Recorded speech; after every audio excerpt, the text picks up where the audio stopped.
How to use VLOOKUP in Excel. Make sure to watch this video until the end so you don't make any mistakes. Now I'm going to begin by looking at an address of this particular person right here. So we're just going to go ahead and basically type equals and then VLOOKUP. There you go.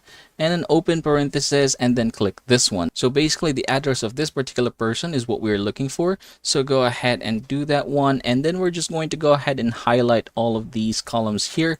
Basically, this is where we are going to get the information.